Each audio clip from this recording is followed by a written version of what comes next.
তো আমরা যে পর্যায়ে ছিলাম সেটা ছিল অর্থ প্যারা নির্দেশক।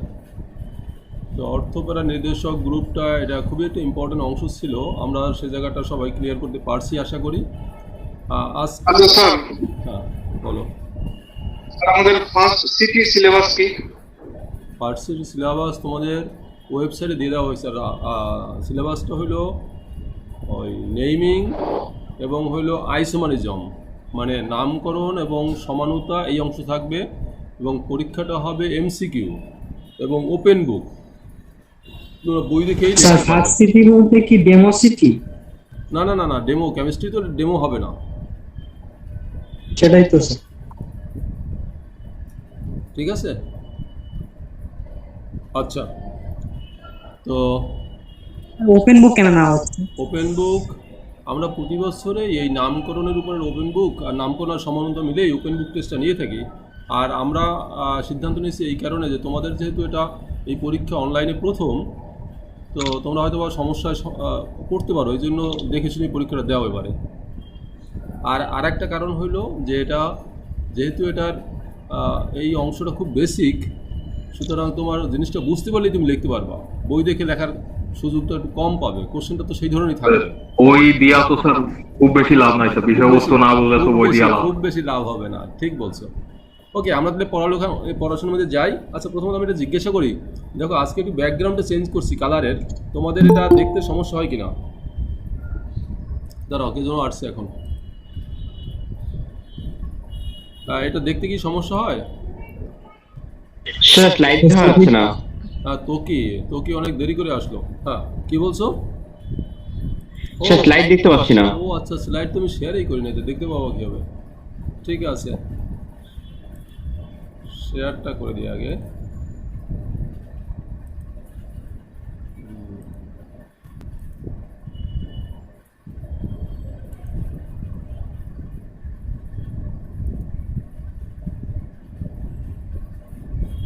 দেখো এখন এখন দেখতে পাচ্ছ? জি স্যার। আচ্ছা, তোমাদের এই কালারে কি চোখে মানে লাগতেছে বা ধরো লেখা অস্পষ্ট এরকম মনে হয় না? এটাই আগের চেয়ে বেটার কালারটা, ব্যাকগ্রাউন্ডের কালারটা। ঠিকই আছে স্যার, সমস্যা না। না, আগের চেয়ে একটু ঠিক বেটার, আছে। আগের চেয়ে কি একটু বেটার মনে হয়? তাহলে আমরা এটা রাখবো, মানে লেখাটা স্পষ্ট করাই আমার কাজ, বুঝছো? আমার কাছে একটু মনে হচ্ছে স্যার লেখাটা। আগের একটা স্যার আগে অন করে একটু জমা দিন। হ্যাঁ, কি বলছো? স্যার আগের একটা স্লাইড অন করে দিই, মানে দুটোর সাথে একটু কম্পেয়ার একবার ঠিক স্যার আছে, দেখে একটু বলি। শেষে দিলে এটা দেখবো না। আমরা এখন শুরু করি। দেখো, আচ্ছা স্যার। আমরা কিন্তু পড়তেছি অ্যারোমেটিক অংশ। অ্যারোমেটিক অংশের মধ্যে লাস্ট আমরা শেষ করেছি হলো অর্থপ্যারা নির্দেশক। এটা খুবই একটা গুরুত্বপূর্ণ অংশ ছিল। আজকের আমরা পড়ব হলো অ্যারোমেটিক নিউক্লিয়াস ও পার্শ্ব শিকল। এই অ্যারোমেটিক নিউক্লিয়াস বলতে কি বোঝায়? ধরো বেনজিনের তো একটা রিং আছে, একটা বলয় আছে, তাই না? এই বলয়টা হলো মূল অংশ। এই মূল অংশের নাম হলো অ্যারোমেটিক নিউক্লিয়াস।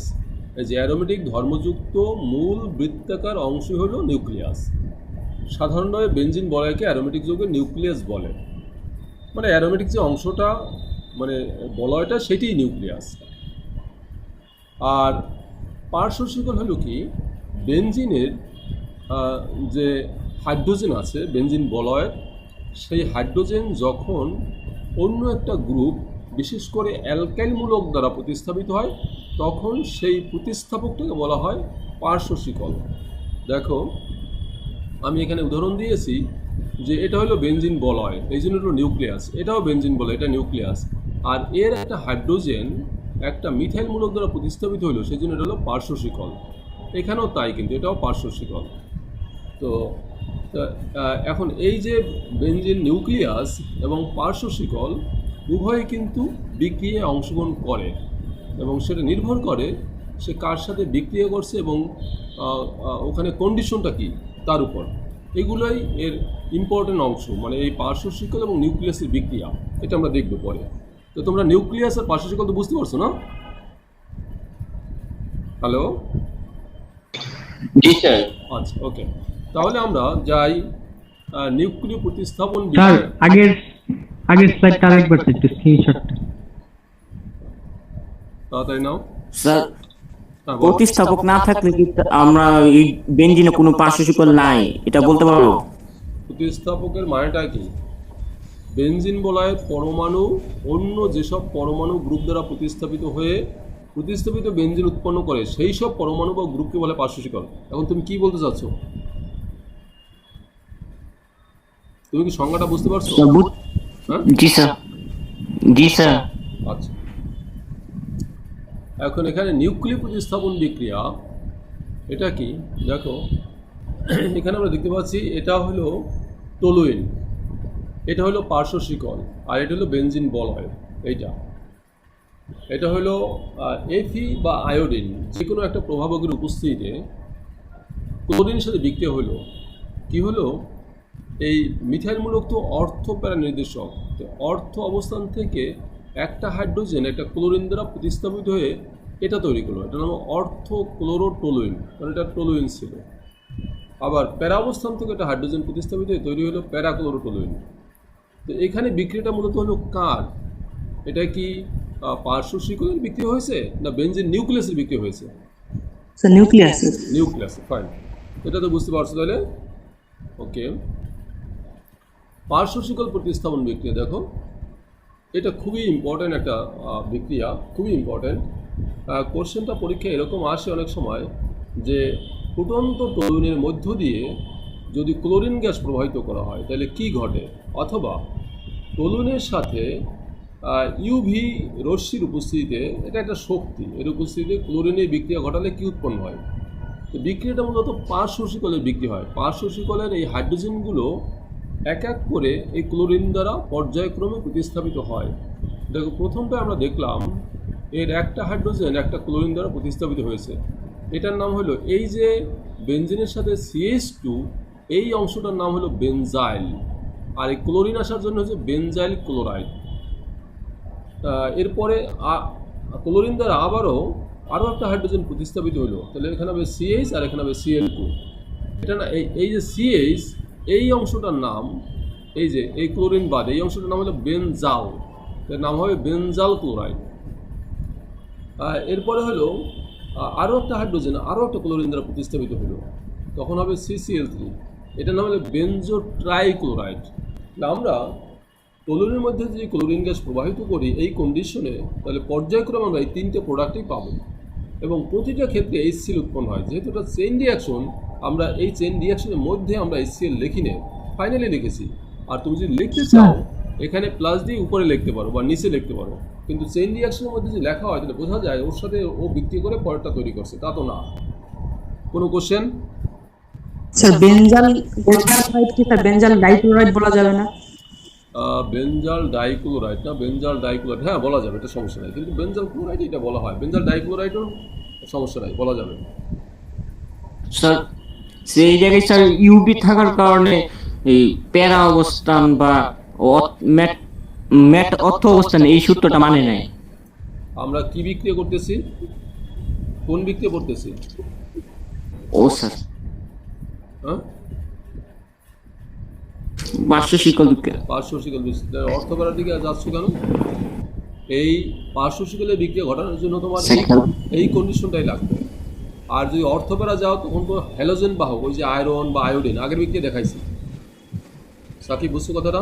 স্যার জি স্যার, আগের স্লাইডে একবার দেখাবেন স্যার, স্ক্রিনশট তুলতে পারিনি।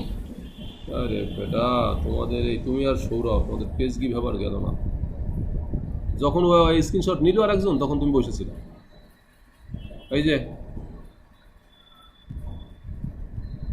ঠিক আছে? জি স্যার। স্ক্রিনশট না নিলেও সমস্যা নাই, যেহেতু এটা থাকবে রেকর্ড করা, দেখতে পারবা পরে।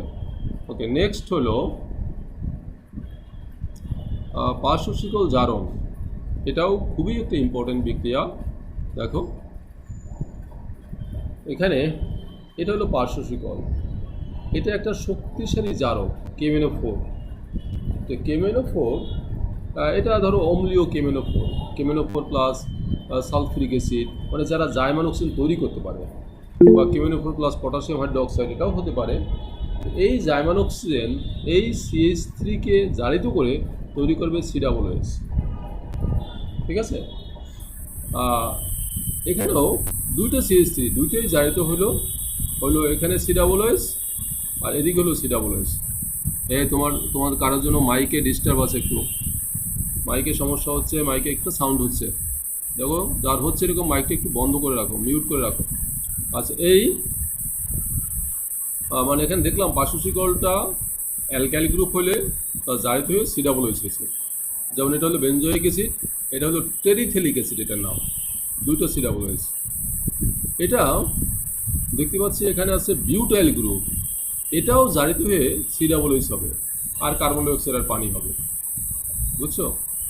তো এভাবে পার্শ্ব শিকল জারিত হয়ে COOH উৎপন্ন করে। কারো কোনো কোশ্চেন?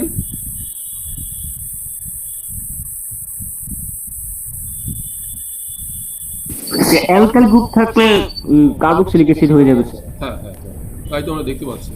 এটা শক্তিশালী জারক দ্বারা এটা হবে, এটা মনে রাখতে হবে, শক্তিশালী জারকের সাহায্যে এটা হয়। এখন কিভাবে হয় সেটা জানতে চাচ্ছ? আচ্ছা স্যার, বিউটাইল বেনজিন হ্যাঁ বলো। থেকে স্যার বিউটানোয়িক অ্যাসিড হবে না স্যার? না, ওটা আমি একটু দেখাই এটা হয় কীভাবে মূলত। যদি এটা দেখতে চাও, এই ব্যাপারটা ঘটে হলো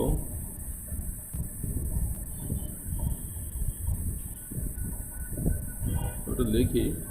ধরো এখানে আছে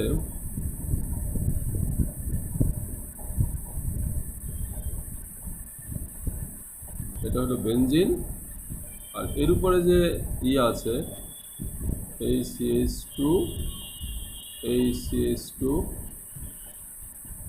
এই C, এখানে হাইড্রোজেন, এখানে হাইড্রোজেন, আর পরেরগুলো আমরা এভাবে দেখালাম।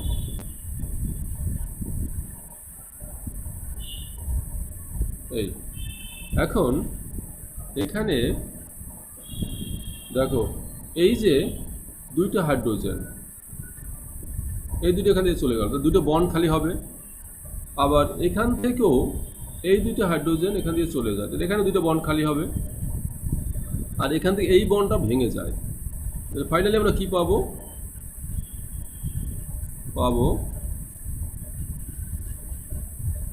এটা হলো বেনজিন,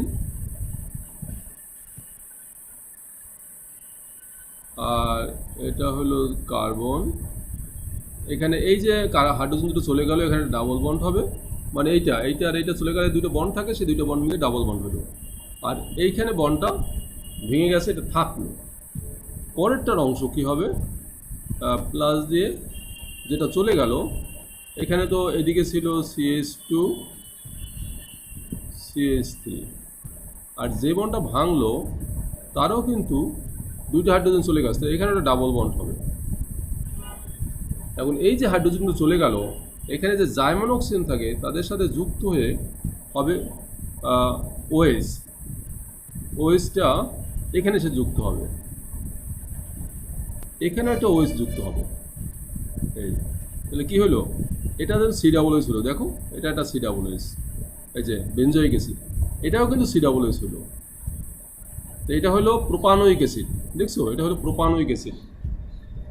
আর যদি এটা থাকতো, এই ধরো CH3, এটা ভাঙলে কি হতো? এটাই ধরো এটা C, এদিকে বেনজিন, এই বেনজিন, আর এখানে এই হাইড্রোজেন হাইড্রোজেন হাইড্রোজেন এরকম ছিল। তো এখানে এই দুইটা হাইড্রোজেন এখান থেকে চলে যাবে, ফলে আমরা পাবো হলো এখানে C, এই ডাবল বন্ড ও হাইড্রোজেন চলে যাওয়ার, আর এই বন্ডটা ভেঙে মাঝখানে একটা ও ঢুকবে, এটা বেনজোয়িক অ্যাসিড হয়ে গেল, বুঝছো? আর বাই প্রোডাক্ট হিসেবে এখানে পানি হবে, ঠিক আছে? আর যদি এটা কি সবাই বুঝতে পারছো এতটুকু? জি স্যার। জি স্যার। সবার কাছে ক্লিয়ার? তাহলে নতুন একটা জিনিস দেখাই। হ্যাঁ বলো। স্যার এই যে বেনজিনের উপরে নিচে যে CH3 এই যৌগটার নাম কি? তুমি লেখা পড়তে পারছো সৌরভ? লেখা দেখা যাচ্ছে না? হ্যাঁ স্যার, দেখা গেছে। মানে এইটার কথা বলছো? না স্যার, এই যে যেখান থেকে উৎপন্ন হলো এই আচ্ছা আচ্ছা, তুমি বলো, এটা তুমি যদি বলো এটা হলো টলুইন, তার এখানে আসছে একটা CH3, এটার নাম কি হয় বলো?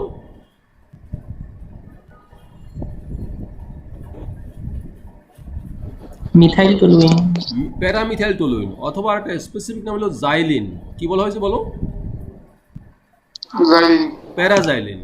যদি বেনজিন বলে দুইটা CH3 থাকে তখন তার নাম হলো জাইলিন। যদি সেটা প্যারা পজিশন থাকে জাইলিন, প্যারাজাইলিন। যদি অর্থ পজিশন থাকে অর্থোজাইলিন। যদি মেটা পজিশন থাকে মেটাজাইলিন। কিন্তু CH3 দুটো থাকলেই সেটা জাইলিন হবে। আচ্ছা, এটা সবার কাছে ক্লিয়ার না এইটুকু? স্যার স্যার ওইটাকে 1,4 ডাইমিথাইল বেনজিন বলা যাবে না? না, ওই যে কিছু স্পেসিফিক নাম, CH3 থাকলে টলুইন, OH থাকলে ফেনল, NH2 থাকলে এনিলিন করা হয়েছে না স্যার। সেই অনুসারে। আচ্ছা, আচ্ছা স্যার। এদিকে তো আমরা বুঝতে পারছি না। দেখো, তোমরা এই অনুসারে একটু তোমরা নিজেরা একটু আমাকে বলবা যদি এরকম থাকে তাহলে কি হবে। যদি তোমরা একটু করে আমাকে দেখাও তো কি হয় তোমাদের অনুসারে, পরে আমি ব্যাখ্যা করে বোঝাবো। এটা বেনজিন, এখানে হইল সি হাইড্রোজেন, এটা হইল এটাও সি হাইড্রোজেন, এটা হলো CH3। এটাকে আমরা জাইমন অক্সিজেন দ্বারা জারিত করবো কেমিনোপ্রো, একটা শক্তিশালী জারক। এই লেখাগুলো তো আগের চেয়ে একটু স্পষ্ট হওয়ার কথা ব্যাকগ্রাউন্ডের জন্য। তোমরা এটা কি বুঝতে পারছো না? লেখা বোঝা যাচ্ছে। না, বলছি আগের চেয়ে একটু ভালো মনে হচ্ছে না? এটা স্পষ্ট হয়নি? না হলে কিন্তু আগেরটাই রাখবো। আচ্ছা ঠিক আছে, হ্যাঁ বলো এটা কি হবে?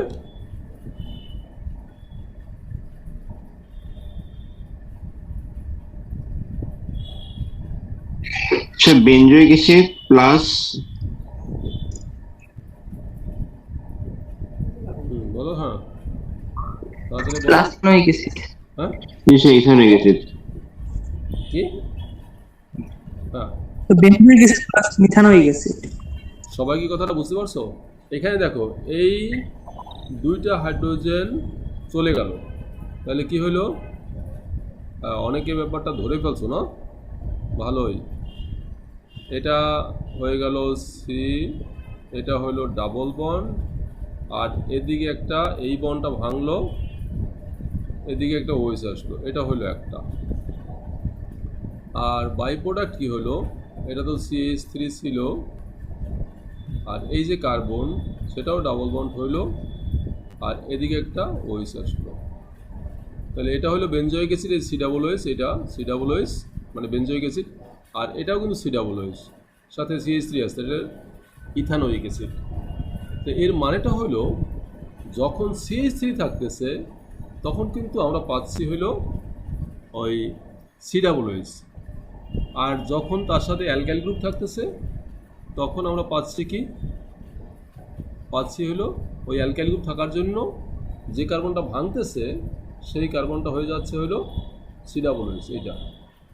আচ্ছা, যদি এরকম থাকতো, আরেকটা জিনিস, এটা তো বুঝতে পারছো ভালোই, যদি এটা এরকম থাকতো, দেখি এটা যদি পারো তো বুঝবো যে বুঝে গেছো সবাই।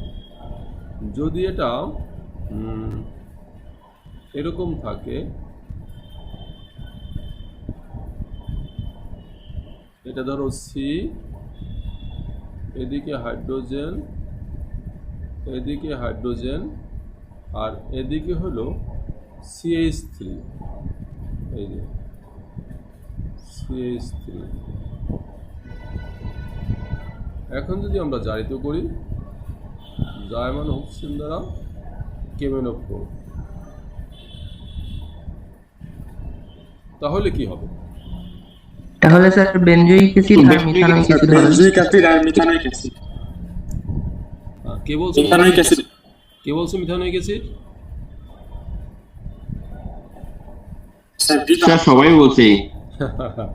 হ্যাঁ, এইটা একটু মনে রাখার ব্যাপার, একটু ভিন্নতা আছে এখানে। তাহলে এটা তোমাদের অনুসারে এটা ঠিক আছে যে এটা COOH হবে, এখানে আমার কোনো নেই, অভিযোগ নেই, যে তোমরা ঠিকই বলছো। এখানে এটা তোমাদের অনুসারে আমি লিখলাম এই যে পার্ট, এখান থেকে তো বন্ডটা ভাঙলো, তো এটা হয়ে গেল, এই পার্টটা হয়ে গেল COOH, এটা ঠিক আছে। আর এই যে পার্ট এই পার্টে তোমাদের সে কার্বন ডাইঅক্সাইড এই পার্টে হবে হলো কার্বন ডাইঅক্সাইড। যখন এখানে আর কোনো অ্যালকাইল নাই সেক্ষেত্রে এটা কার্বন ডাইঅক্সাইড হবে আর হবে পানি। এটা হয় কিভাবে দেখো, এই যে অংশটা, এই অংশটা আমি এখানে বুঝাই দেই। এই যে বন্ড, এখান থেকে তো বন্ড ভাঙছে, এই C, এদিকে হাইড্রোজেন, এদিকে হাইড্রোজেন, এদিকে হাইড্রোজেন। ওরা করে কি এখানে,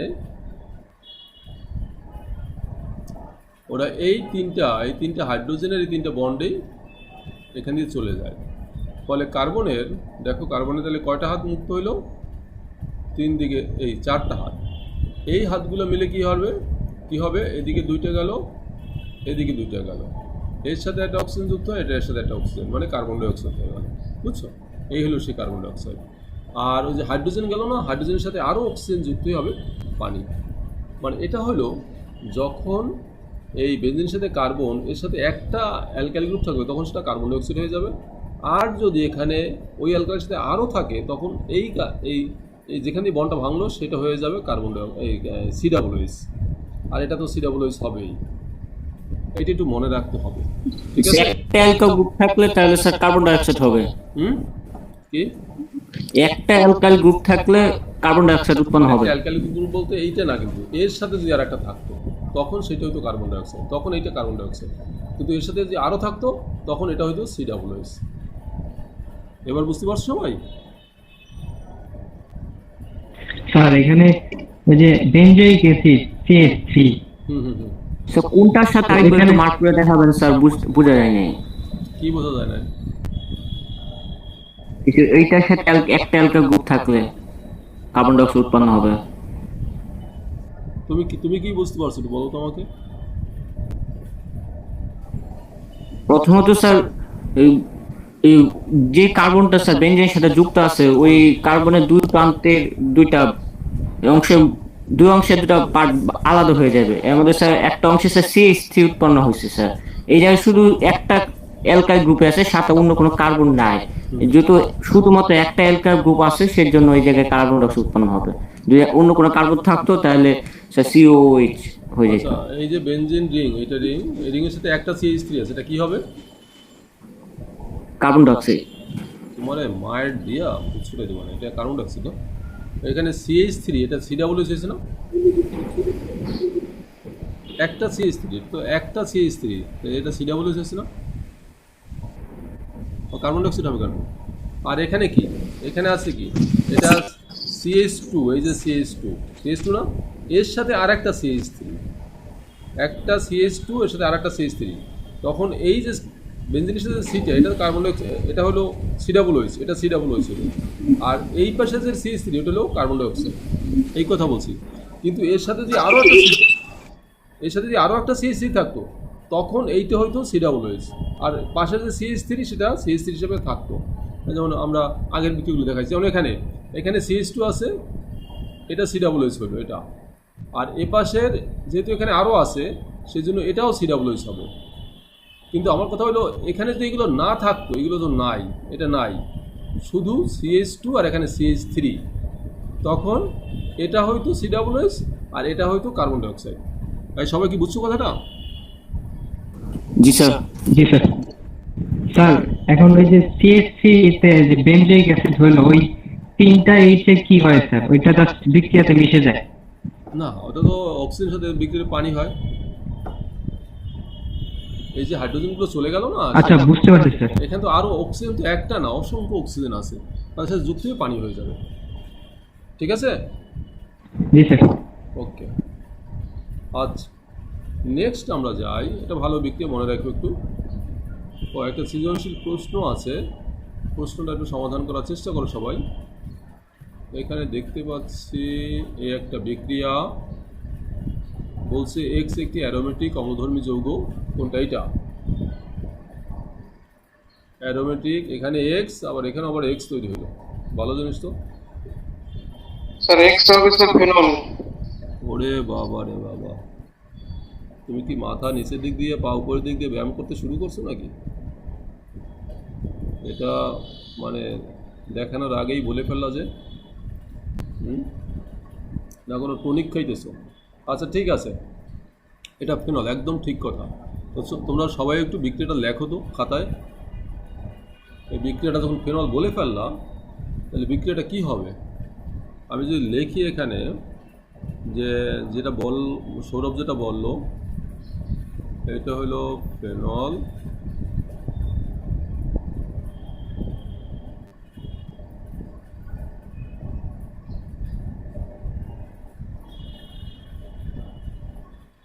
PCl5, এটা তো এখানে হবে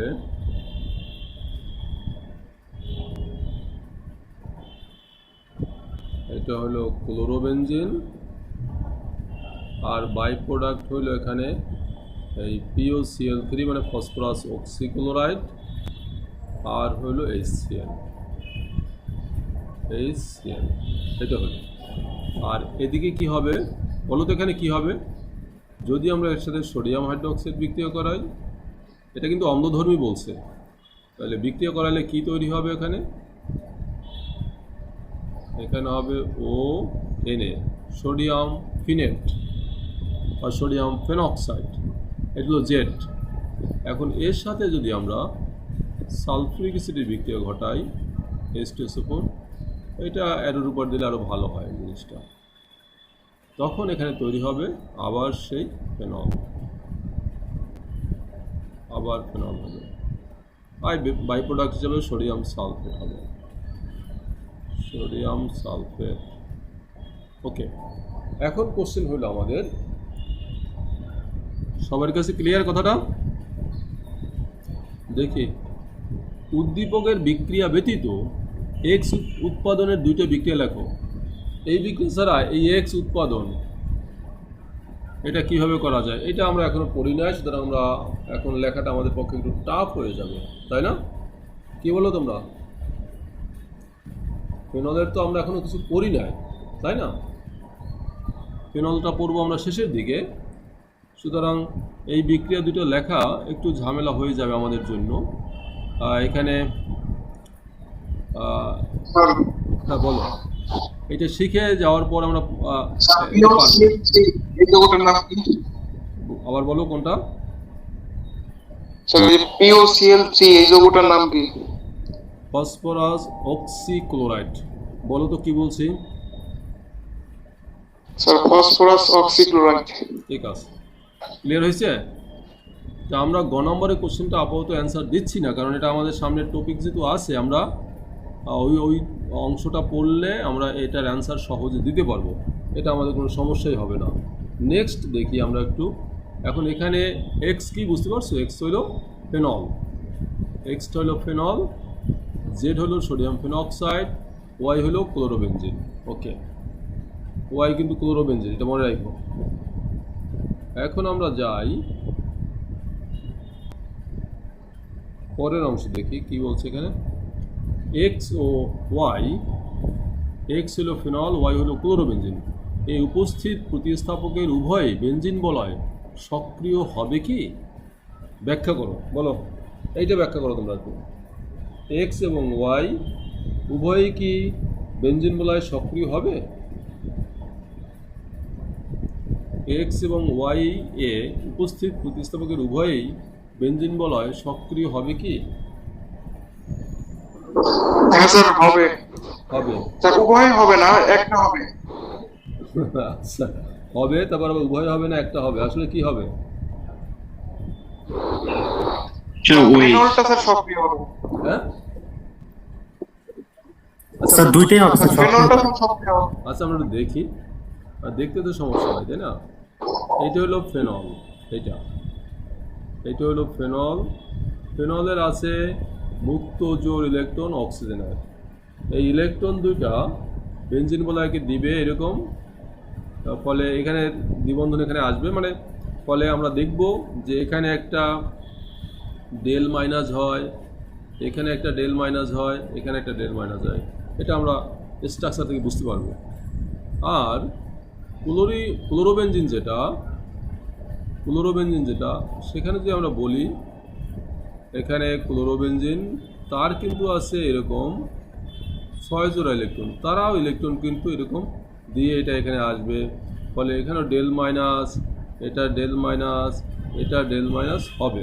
এখন বলো যে উভয়ে কি বেনজিন বলয় সক্রিয় হবে কিনা? জি স্যার, উভয়। হুম, জি স্যার, হবে। জি স্যার। উভয় সক্রিয়কারী গ্রুপ। উভয় সক্রিয়কারী গ্রুপ।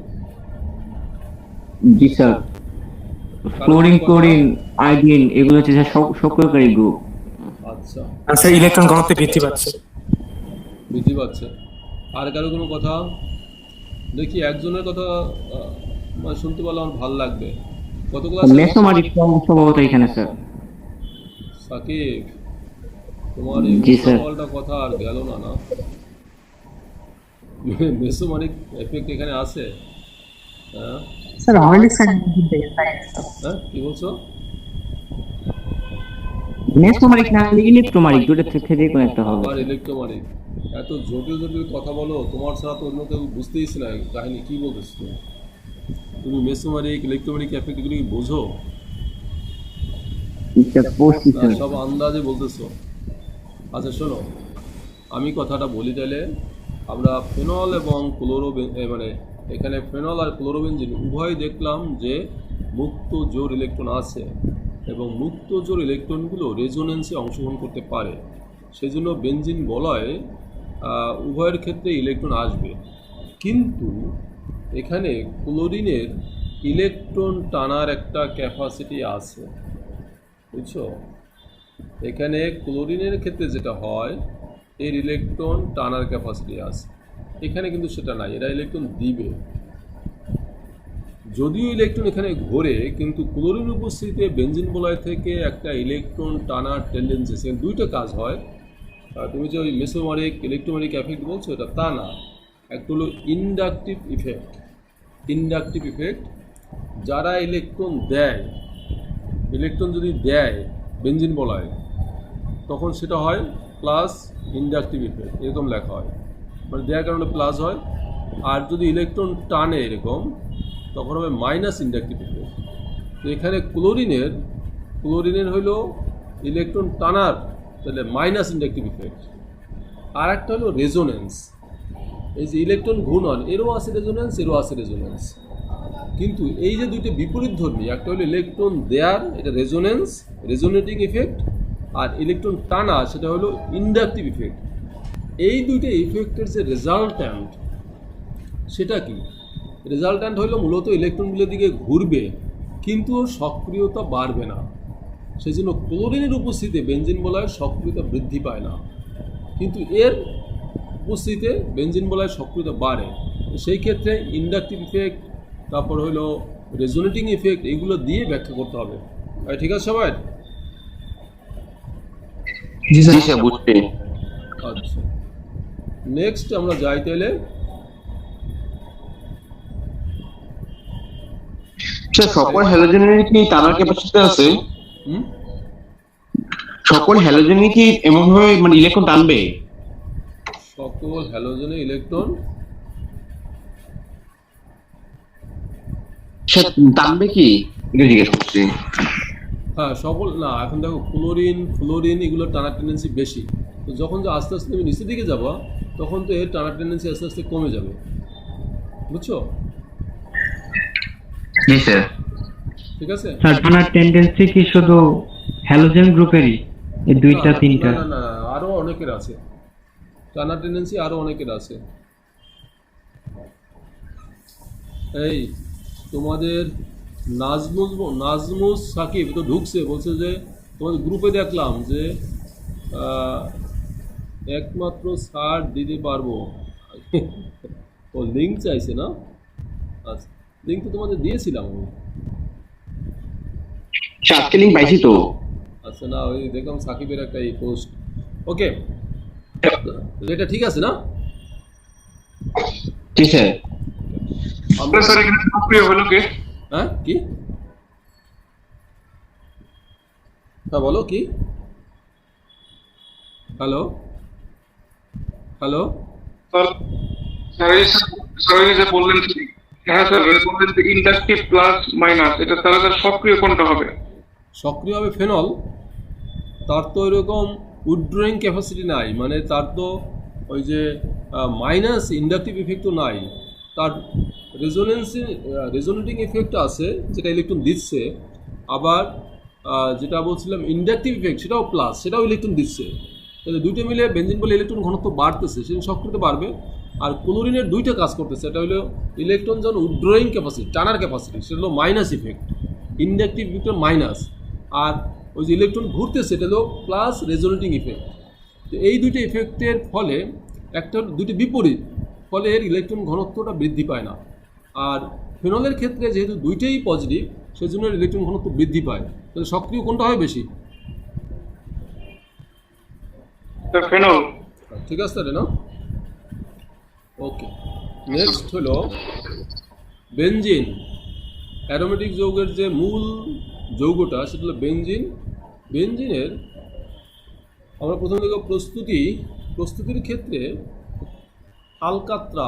আলকাতরা পাতন ও বেনজিন পৃথকীকরণ। দেখো, আলকাতরা আংশিক পতন,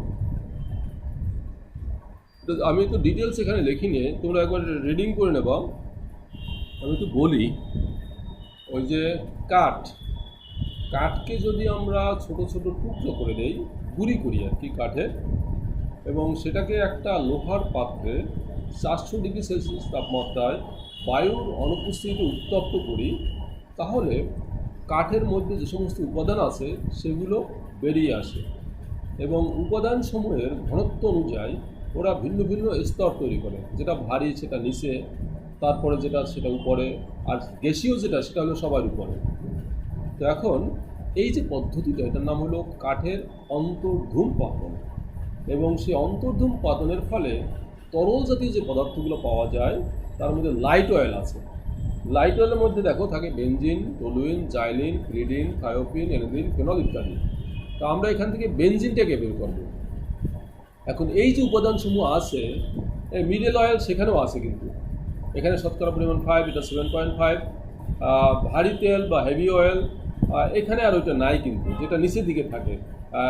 দেখো, এটার তাপমাত্রা এটার কম, আর মিডল অয়েল হলো এই তাপমাত্রায় থাকে, আর ভারী তেল যেটা সেটা থাকে এই তাপমাত্রায় অনেক বেশি। গ্রিন অয়েল বা অ্যানথ্রাসিন সেটা আরও অনেক বেশি। আর অবশেষ হলো পিস, ওই যে আমরা যখন রোডে কাজ করে, কার্পেটিং করে, তখন এই পিসটা ব্যবহার করে, এটা হলো সবচেয়ে ভারী। আচ্ছা, এখন আমাদের এখানে আছে হলো বেনজিন, এই যে লাইট অয়েলে, এখানে কিন্তু বেনজিন নাই। তো আমরা এই অংশটা থেকে বেনজিনটাকে পৃথক করব। কীভাবে করতে পারি? দেখো, বেনজিন একটা নিরপেক্ষ যৌগ, টলুইন নিরপেক্ষ, জাইলিনও নিরপেক্ষ, কিন্তু পিরিডিন হলো ক্ষারীয়। থায়োফিন এটাও নিরপেক্ষ বলা যায়। এনিলিন হলো এটাও ক্ষারীয়। ফেনল হলো অম্লধর্মী। তো দেখো, আমরা প্রথমত এই যে ক্ষারীয় এবং যেগুলো অম্লধর্মী সেগুলো পৃথক করতে পারি। তাই তোমরা একটু বলো তো, এই মিশ্রণের মধ্যে থেকে আমরা ক্ষারীয় পদার্থটাকে কীভাবে পৃথক করতে পারি?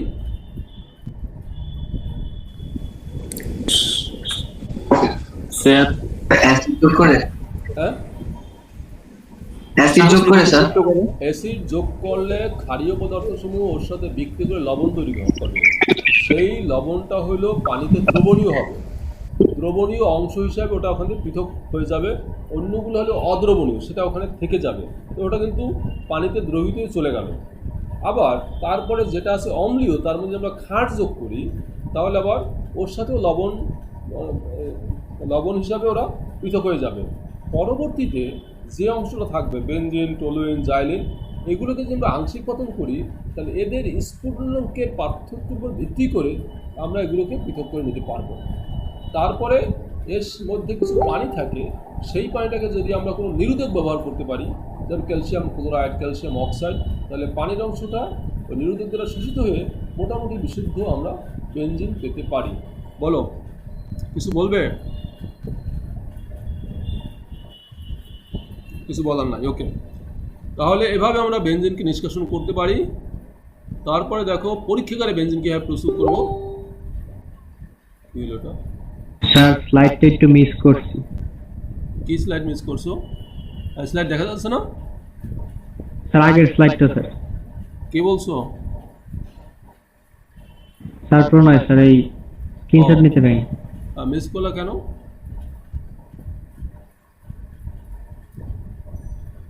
স্যার হয়েছে। হুম। আমার কালার সম্পর্কে কিন্তু আমাকে একটু আইডিয়া দিলে ভালো হইতো, কালারটা কেমন লাগে। স্যার কালার ঠিক আছে স্যার। স্যার এটাই ঠিক আছে স্যার। না, ব্যাকগ্রাউন্ডের কালারটা মানে আমি একটু ইয়ের মধ্যে আছি যে তোমরা যখন মোবাইলে দেখো আমি সেটা মোবাইলে সমস্যা হয় না স্যার, হ্যাঁ কি মোবাইলে সমস্যা হয় না। মানে আমি চাচ্ছি কি, ধরো আমি অনেক সময় মোবাইলে দেখি তো অনেক ছোট ছোট লেখা, কিন্তু সেগুলো এত স্পষ্ট দেখায়, ভালোই লাগে আমার। আবার কখনো কখনো দেখি যে অনেক অনেক বড় বড় লেখাও একটু ঝাপসা লাগে। তো ওই কারণে আর কি আমি চাচ্ছিলাম যে আসলে কোনটা দিলে ভালো হবে। স্যার ব্যাকগ্রাউন্ড ঠিক আছে, আর আপনার লেখাটা একটু বোল্ড করতে পারেন। ও বোল্ড না, বোল্ড করলে তারপর যেমন ধরো এই যে এই উপরেটা এটা বোল্ড, এটাতে এটা সাইজও বড়। স্যার ফন্ট সাইজটা একটু বড় করলে ভালো হয়। ফন্ট সাইজটা আর একটু বড় বড় করলে ভালো হয় না? ওইটাও ভালো স্যার। জি স্যার। হুম। জি স্যার ফন্ট সাইজ বড় করলে ভালো হয়। আচ্ছা, ফন্ট সাইজ মানে তো বড় করলে আবার স্লাইডে কম। স্যার সমস্যা বলতে কি, শুধু যখন আপনি ফেসবুকে স্লাইডগুলো দেখেন তখন অনেক ছোট হয়ে যায়। ফেসবুকে? জি স্যার। ও আচ্ছা, আমি যখন ফেসবুকে দেখি তখন ছোট দেখি এটা। তখনই স্যার ছোট আমি দেখি স্যার, আপনারটা তো বলতে নাই। ও আর তোমরা এখন দেখতেছো এখন যে দেখতেছো এটা এখন ঠিক আছে স্যার। আচ্ছা রাইট, ঠিক আছে। ও ফেসবুক, হ্যাঁ আমি তো ফেসবুকেই দেখি, ও তখন আমাকে একটু ছোট মনে হয়। ঠিক বলছো, তখন ছোটই থাকে স্যার। ওটা বড় করার কোনো কায়দা নাই। আচ্ছা ঠিক আছে তাহলে, ওকে। নেক্সট হলো স্যার হ্যাঁ স্যার আলকাতরার যে একটা সুন্দর গন্ধ আছে স্যার, এটার কারণ কি? ওরে বাপ রে বাপ, আজকের আমি প্রথম শুনলাম যে আলকাতার একটা সুন্দর গন্ধ আছে। স্যার উল্টা হয়ে গেছে। হ্যাঁ এটা আসলে স্যার সুন্দর হোক খারাপ হোক একটা গন্ধ তো আছে। একটা মানুষের একটু ম্যান টু ম্যান ভেরি করে তো। আলকাতরা আসলে তো এটা হাইড্রোকার্বন, তাই না? হাইড্রোকার্বন মানে হলো আলকাতরা শুধু একটা হাইড্রোকার্বন না, অসংখ্য হাইড্রোকার্বনের মিশ্রণ, এবং যেখানে কার্বন সংখ্যা অনেক বেশি, তো ওই যৌগেরই একটা গন্ধ। এখন আলকাতরা মানে একটা যৌগ না, কিন্তু এইরকম তোমরা কেরোসিনের নাম শুনছো, কেরোসিন কিন্তু অসংখ্য হাইড্রোকার্বনের মিশ্রণ, অকটেন, ডিজেল, এগুলো হলো অসংখ্য হাইড্রোকার্বনের মিশ্রণ। তো সেই হাইড্রোকার্বনের মিশ্রণের একটা গন্ধ, কোনো স্পেসিফিক ওখানে কোনো কম্পাউন্ডের গন্ধ না, বুঝছো? যাক, আলকাতরার গন্ধ যদি ভালো লাগে কিন্তু বেশি নিও না। আলকাতরা ক্যান্সার সৃষ্টিকারী একটা পদার্থ, বুঝতে পারছো কথাটা? বেনজিন, এরও একটা গন্ধ আছে, সুগন্ধি। বেনজিনটা কিন্তু সুগন্ধি। এই আলকাতরার মধ্যে বেনজিনটাও থাকে, হ্যাঁ, বেনজিনের কারণে হয়তো তোমার সুগন্ধটা লাগতে পারে। বেনজিনটা কিন্তু অ্যারোমেটিক যৌগসমূহে কিন্তু সুগন্ধি, অ্যারোমা কথাটাই তো সুগন্ধি। কিন্তু বেনজিন যেটা অনেকে আগে করতো কি, ওই যে ধরো ঠান্ডা ঠান্ডা লাগলে নাক টাক বন্ধ হয়ে গেলে বেনজিনের বাষ্প নিত, এটা কিন্তু ক্ষতিকর, ক্যান্সার সৃষ্টিকারী একটা জিনিস, মানুষকে অ্যাভয়েড করে এখন। আচ্ছা ঠিক আছে, কর্পূর, হ্যাঁ কর্পূরের বিয়ার মুক্ত। কর্পূরও নিত, হ্যাঁ হ্যাঁ হ্যাঁ, কর্পূরটা মনে হয় খারাপ না। আচ্ছা শোনো, আর একটা কথা বলি করোনার মধ্যেই, তোমরা ওই যে এখন তো দেশের অবস্থা বেশ খারাপ যাচ্ছে, বুঝছো? মানুষজন যেভাবে মারা যাচ্ছে, একটু রিস্ক হয়ে, তোমরা সবাই একটু সাবধানে থাকো। আর বিশেষ করে খাবার দাবারের দিকে একটু গুরুত্ব দিও, যাতে ইমিউনিটি ভালো থাকে এবং শরীরটা তরতাজা থাকে, এদিকে খেয়াল রাখো সবাই। আর ওই যে ওষুধ আছে কি যেন ভ্যাকসিন করে একটা আইভারিন না কি যেন একটা নাম আছে, হ্যাঁ, ওটা নাকি ভালো, বেশ ওটাও খাওয়া যেতে পারে আর কি। তো এইসব ব্যাপারে একটু তোমরা খোঁজখবর রাখো যাতে শরীরটা সুস্থ থাকে। ওকে, দেখো পরীক্ষাগারে বেনজিন প্রস্তুতি। দেখো এটা তো বেনজিন, এটার নাম কি বলো তো?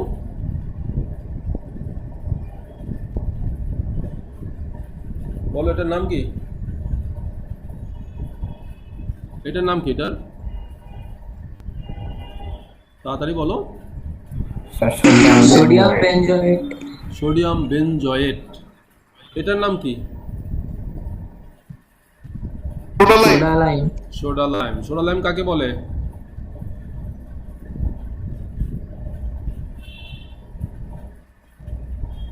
স্যার সোডিয়াম হাইড্রোক্সাইড আর ক্যালসিয়াম অক্সাইডের মিশ্রণ স্যার সোডা লাইম। সম আণবিক মিশ্রণ। সম আণবিক মিশ্রণকে সোডা লাইম বলা হয়। এই সোডা লাইম ব্যবহার করার কারণ কি? আমরা এখানে যদি শুধুমাত্র যদি সোডিয়াম হাইড্রোক্সাইড ব্যবহার করতাম তাহলেও হতো, কিন্তু দেখো এটা তো সোডিয়াম হাইড্রোক্সাইড আর এটা হলো সোডা লাইম। স্যার এটা তো সহজে গলে না, কাজপত্রে ক্ষতি করে না, এই জন্য সোডিয়াম হাইড্রোক্সাইড কাঁচের সাথে বিক্রি করে সোডিয়াম সিলিকেট তৈরি করে, কিন্তু এই ক্যালসিয়াম অক্সাইড যোগ করলে এরা কাঁচের সাথে আর বিক্রি করতে পারে না। হ্যাঁ, এই একটা কারণ। আচ্ছা, বিক্রিয়াটা হয় কিভাবে? এই যে হাইড্রোজেন দেখতে পাচ্ছ না, এই হাইড্রোজেনটা এখানে যায়, এই যে এখানে গেল, আর বাকি যে অংশ আছে, বাকি এই যে অংশগুলো আছে এখান থেকে এই পর্যন্ত এরা পরস্পর যুক্ত হয়ে গেল। তো তুমি এখানে কি পাবো? প্রোডাক্টটা পাবো আমরা। তো এখানে তো বেনজিন, এর সাথে একটা হাইড্রোজেন এসে যুক্ত হইল, এই বেনজিন হয়ে গেল। আর বাকি কি থাকে?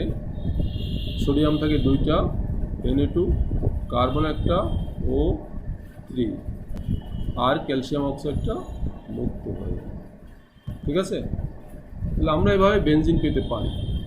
এটা পরীক্ষাগারে আমরা এই যে সোডিয়াম বেনজয়েট এবং সোডা লাইমের মিশ্রণকে একটা গোলতুলি ফ্লাস্ক নিয়ে উত্তপ্ত করলে বেনজিন উৎপন্ন হবে। ঠিক আছে? ওকে। ক্যালসিয়াম অক্সাইডটা কি স্যার পাত্রের নিচে তরল হিসেবে জমা হবে? হ্যাঁ, ওটা ওখানে রয়ে যাবে। ওটার বিক্রিয়া ওই হলো কাজপত্রকে ক্ষয় যাতে না হয় সেই জন্য ব্যবহার করা হয়। পেট্রোলিয়াম থেকে বেনজিন নিষ্কাশন, এটা কেমন দেখো। পেট্রোলিয়াম থেকে বেনজিন, এটা আমি একটু দেখাই। তার আগে ধরো যৌগ লিখে,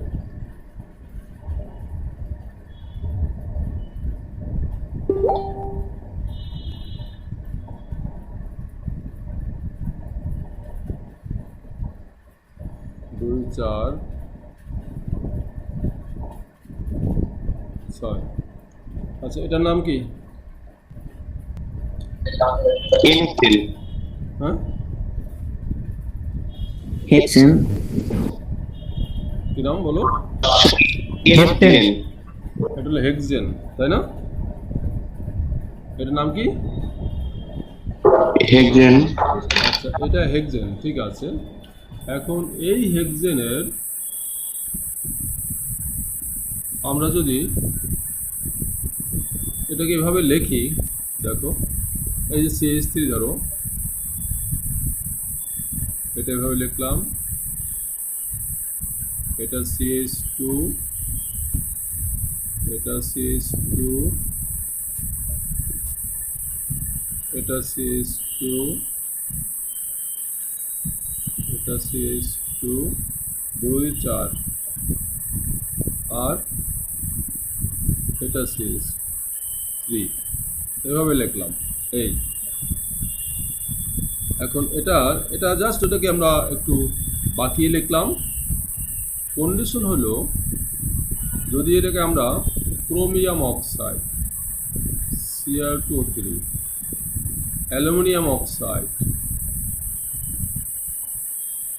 আর হলো 10 অ্যাটমসফিয়ার প্রেসার, আর হলো 500 to 600 ডিগ্রি সেলসিয়াস, এই কন্ডিশন আমরা উত্তপ্ত করি, তাহলে যেটা হয় সেটা হলো এই যে CH3 এটা এরকম থাকলো, CH2 CH2 CH2 CH double bond CH2 হলো। কথাটা বুঝতে পারছো? মানে এই জায়গা থেকে একটা হাইড্রোজেন আর এই জায়গা থেকে একটা হাইড্রোজেন, দুইটা হাইড্রোজেন চলে গেল, দুইটা হাত খালি হলো, তারা একটা ডাবল বন্ড করলো, এটা হয়ে গেল হেক্সিন, হেক্স 1 ইন হলো, তাই না? তুমি তো 1 ধরো, 1 2 3 এরকম হেক্স 1 ইন হলো। একই কন্ডিশন, এই যে কন্ডিশনটা আছে, এই কন্ডিশনের উপস্থিতি, মানে এটা একই কন্ডিশনে, একই মানে ওটা এখানেও আছে। এরপরে কি হবে? এরপর হবে, আমার একটু বুঝতে হবে মনে হয়, যদি আমরা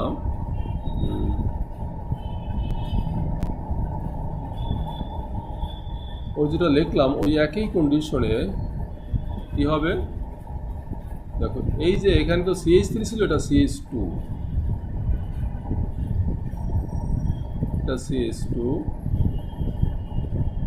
CH2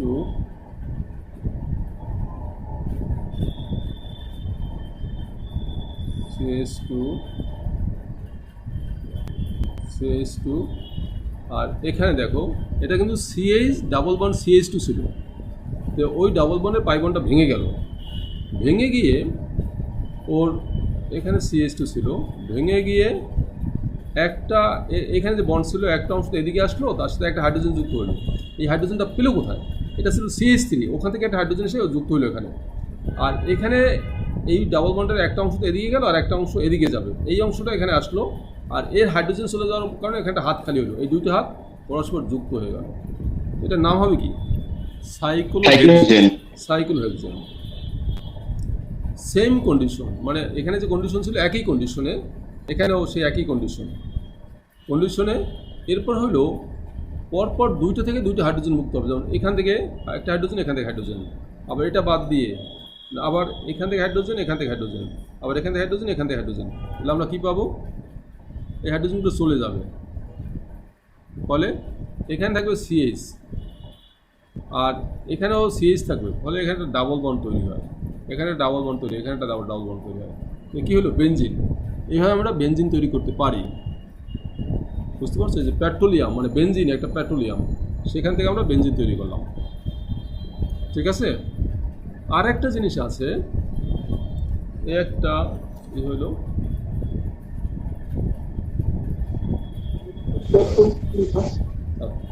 হ্যাঁ হ্যালো,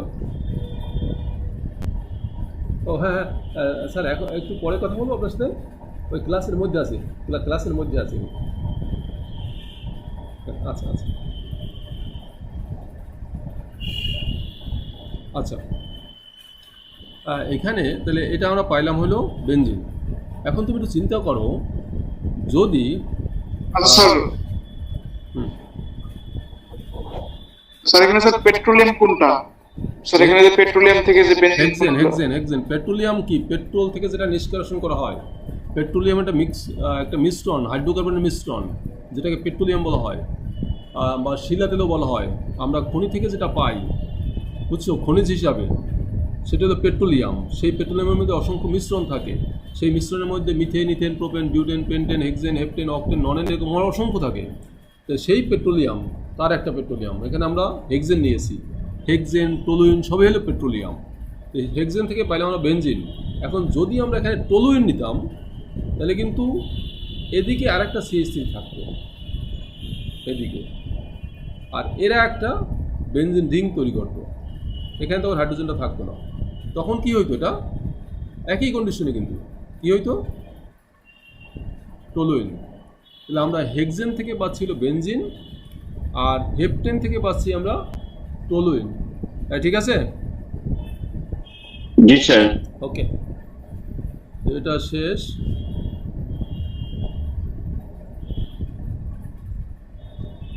নেক্সট হলো ফিনল থেকে বেনজিন। এটা পারো সবাই মনে হয়। ফিনল থেকে তাহলে স্যার জাইলিন থেকে আমরা স্যার অকটেন থেকে জাইলিন পেতে পারি? হ্যাঁ, তাহলে স্যার আমরা অকটেন থেকে জাইলিন পেতে পারি? না, অকটেন থেকে পাবো আমরা হলো ইথাইল বেনজিন। ইথাইল বেনজিন বুঝো নাই? অকটেন থেকে পাবো আমরা ইথাইল বেনজিন। যদি আমরা এখানে প্লাস জিঙ্ক নেই আর এটাকে উত্তপ্ত করি, তাহলে জিঙ্ক কী করবে? এই ওটাকে টেনে আনবে, ফলে কি হবে? বেনজিন হলো, আর এটা হবে জিঙ্ক অক্সাইড। এভাবে আমরা ফেনল থেকে জিঙ্ক পেতে পারি। ওকে, তারপরে হলো হাইড্রোজেন কোথায় যাবে স্যার? হ্যাঁ, হাইড্রোজেন স্যার বসার পরে হাইড্রোজেন কোথায় যাবে? স্যার হাইড্রোজেন তো থাকে স্যার। দাঁড়া ও বুঝুক, ওরে বুঝতে দাও একটু। ওর হলো কোশ্চেন করাই লাগবে, এটা হলো ওর কাজ। এই বলো, এই জিঙ্ক হলো এই অক্সিজেনটাকে টেনে আনলো, এই যে এখানে হইলো কি এইটা, আর হলো জিঙ্ক অক্সাইড। বলো এখন হাইড্রোজেন কোথায় গেল? সাকিব, বেনজিনে থাকবে স্যার। তো এগুলো না বলতে তো মুশকিল হয়ে যাবে। ঠিক আছে তাহলে এটা, আচ্ছা তবে আজকের ছিল এতটুকুই, বুঝছো, তোমাদের আলোচ্য বিষয়। এখন বলো কারো কোনো কোশ্চেন আছে কি না, আমি তার আগে